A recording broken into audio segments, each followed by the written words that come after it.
Hey Sminkleets. Today our video is all about facts on audiobooks. Number one, good for eyes. Yes, audiobooks जो हैं उन्हें देखना नहीं पड़ता, राइट? फिजिकल बुक्स अगर हम पढ़ते हैं तो फिजिकल बुक में हमें अपना दिमाग, अपनी आँखें ये सब लगानी पड़ती हैं. तो बेसिकली जब हम फिजिकल बुक्स पढ़ते हैं तो हमें आई स्ट्रेन होने की प्रॉब्लम रहती है. हम बोलते हैं कि हमारी आंखें बहुत दर्द हो रही हैं, बहुत टाइम से हम रीड कर रहे हैं. कुछ लोग जो इन्जॉय करते हैं उनको कोई दिक्कत नहीं होती है. लेकिन अगर आप ऑडियो बुक्स में जाना चाहते हैं तो उसका नंबर वन बेनिफिट जो है वो ये है कि आपको उसे देखना नहीं पड़ता. Number tasking. यस, अगर आप खाना बना रहे हैं, जिम जा रहे हैं, ट्रैवल कर रहे हैं, कभी भी आप ऑडियो बुक्स रीड कर सकते हैं, सुन सकते हैं. Sorry, not reading.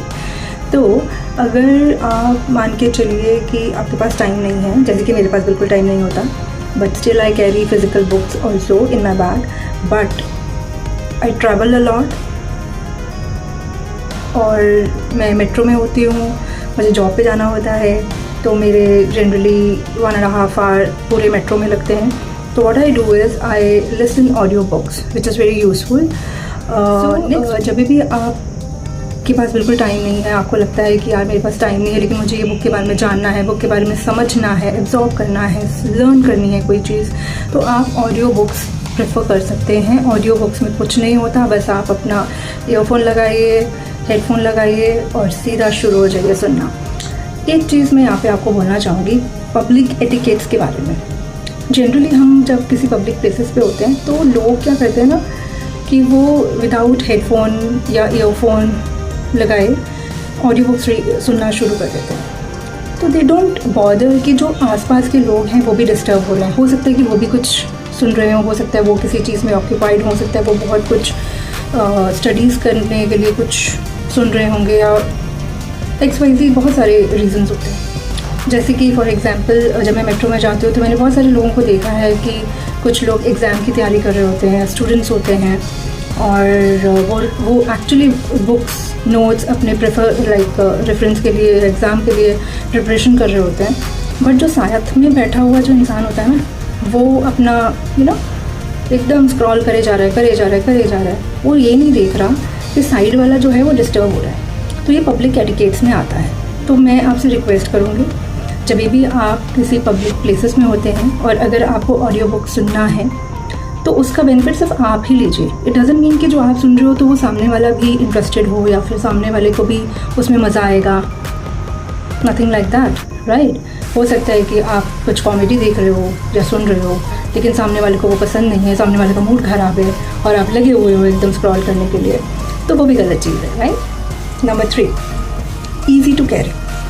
जब हम फिज़िकल बुक्स रीड करते हैं तो हम फिज़िकल बुक्स हमेशा कैरी करते हैं, राइट? जैसे कि मेरे साथ एक प्रॉब्लम होती है कि मेरे पास 2 बैग होते हैं. एक टिफ़िन बॉक्स होता है और एक होता है मेरे पास अपना नॉर्मल बैग जिसमें मैं बुक कैरी करती हूँ. तो मेरे लिए 2 बैग हो जाते हैं. तो मेरे लिए बहुत टफ़ है कि ट्रैवल भी कर रही हूँ, 2 बैग पकड़े हुए हैं, तो it's very tough for me to carry very heavy bags along with me. तो ऑडियो बुक का सबसे बड़ा बेनिफिट यही है कि अगर आपको सिर्फ उसमें मोबाइल चाहिए, हेडफोन चाहिए, ईयरफोन चाहिए, दैट्स. नंबर 4, आपको स्टोरेज की कभी प्रॉब्लम नहीं आएगी. आपके घर में या आपके कहीं स्टूडियो में या आपके किसी जगह या रूम या जहाँ पे भी आप बुक्स रखते हो, वहाँ पे आपको कभी भी ये प्रॉब्लम नहीं आएगी कि यार ये नई बुक ली है, अब इसे कहाँ स्टोर करना है या कहाँ रखूँ. फिर बना रहे हैं नया बुक शेल्फ, फिर बना रहे हैं लाइब्रेरी. तो उसमें अगर आपके घर में जगह नहीं है या आपको लगता है कि यार बुक्स पे बहुत ज़्यादा डस्ट आ जाती है और इसे रखना बहुत मुश्किल हो रहा है, तो you can prefer audio books. Audio books का सबसे बड़ा बेनिफिट ये है कि वो बिल्कुल भी जगह नहीं लेते हैं, सिर्फ आपके फ़ोन में जगह लेते हैं. That's it. Number 5, audio books ना जनरली जल्दी ख़त्म हो जाती हैं. अगर आप फिज़िकल बुक रीड करते हो तो आप उसे ना थेरेपी की तरह यूज़ करते हो. जनरली आप बहुत धीरे धीरे पढ़ेंगे, 1 पेज, 2 पेज, 3 पेज, उसके बाद रख दिया, बुक मार्क डाल दिया, फिर उसके बाद बोला कि अच्छा ठीक है शाम को पढ़ते हैं या फिर कल पढ़ते हैं, या फिर बीच में वो रख के भूल ही जाते हैं कि अच्छा ये वाला भी पढ़ना था बुक, राइट?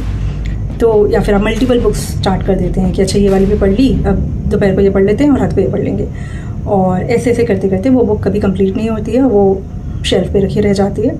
तो ऑडियो बुक्स का सबसे बड़ा बेनिफिट ये है कि वो बहुत जल्दी आप उसे ख़त्म कर सकते हो, जल्दी आप समझ सकते हो, उसे लिसन कर सकते हो, री लिसन कर सकते हो। कहीं पे अगर आपको लगता है कि यार क्या बोला था, दोबारा से रेफ़र करना है तो तो वैसे तो सबसे बड़ा जो बेनिफिट है ऑडियो बुक्स का वो ये है कि आप इसे कहीं पे भी ले जा सकते हैं, कभी भी ये सुन सकते हैं, एंड किसी को बिना डिस्टर्ब किए सुन सकते हैं। एंड इसमें आपको जगह की ज़रूरत नहीं होती है, स्टोरेज का प्रॉब्लम नहीं आएगा आपको कि कहाँ रखनी है, and it is very easy to consume also. अब कुछ लोग ऑडियो बुक्स में एक चीज़ और करते हैं कि एक यहाँ पे मैं आपको टिप देना चाहती हूँ। मान के चलिए कि अगर आपको कोई बुक लेनी है तो आई वुड सजेस्ट कि पहले आप उसकी ना ऑडियो बुक में समरी सुन लीजिए।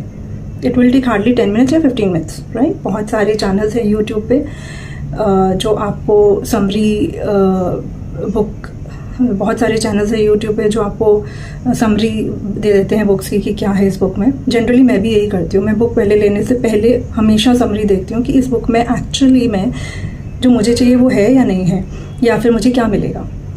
तो मेरे साथ दो चीज़ें होती हैं। नंबर 1 कि अगर मुझे ये लगता है कि जो मैंने सोचा था कि इस बुक में वो है और वो मुझे नहीं मिलता तो मैं नहीं लेती। बट अगर मुझे लगता है कि हाँ यार इसमें कुछ चीज़ें हैं जो मुझे बेनिफिट कर सकती है तो मैं उसे ज़रूर लेती हूँ।